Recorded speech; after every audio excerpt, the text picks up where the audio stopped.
When is the best time to do a C cleanse? In the morning or the evening? I've heard people say that when they do it in the evening, they get very bloated and they have a hard time sleeping and can't reach the point of cleanse sometimes in the evening. A very important question. A very important question about when's the best time to do a C cleanse. In general, when I recommend, I do say you get up in the morning, on a morning where you have a flexible schedule, and really before you get your day started is an ideal time, from my experience, to do a C cleanse. However, not everyone can accommodate that, and many people want to do it later in the day or in the evening. Now, if you know approximately how much it will take to cleanse, you can do it later in the day, although, as you can imagine, during the day, you have a little bit more stress, a little bit more complex digestion that's going on, other activities that impact your responses. So if you're going to do a C cleanse later in the day and you don't quite know on that given week how much is it going to take, well, maybe act from an excess of caution and do the cleanse at a time when you can get through to the cleanse end.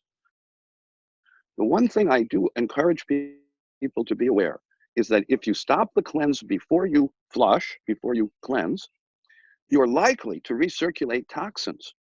This was the problem with the old bowel tolerance method that Bob Cathcart and others developed in the 70s and 80s. It did work, but it crept up so slowly on the amount of ascorbate needed that very often people recirculated excitoneurotoxins and other irritating molecules for their central nervous system or their gut nervous system. And that can absolutely interfere with your sleeping. Your restorative sleep is very important. I personally would not want to go to bed having started a cleanse and not completed it. On the other hand, it is very important, especially today, to know how much oxidative stress, how much toxic load, how much allostatic and homeostatic load you have in your body. Those are three different terms for the same thing. And it is, from my experience, so valuable to find out how much antioxidant protection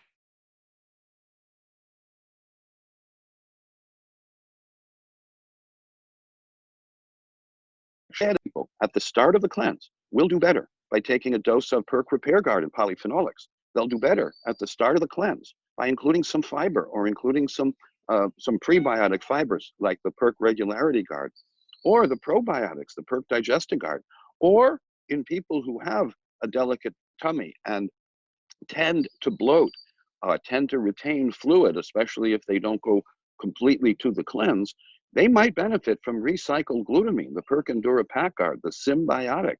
Prebiotics, probiotics, and symbiotics work better together. And they work especially well for people who have had the experience of, oh, I tried to do the cleanse, but I couldn't quite get through to it in the time I had, in the way I did it. And very often people start with, say, half a teaspoon when they should be starting with 1 or 2 teaspoons. You want to quickly ramp up to the point where you feel full. Then you want lower doses for the next 15-minute or 15-plus minute intervals so that you have one effective cleanse rather than more than one. But you do want to reach the cleanse so that you don't recirculate these irritating molecules that can interfere with sleep and cause bloating. So as valuable as the C cleanse is, especially for today's 21st century living, you may want to start it with some additional supplements that help you get through to the cleanse more quickly and benefit from the cleanse more effectively.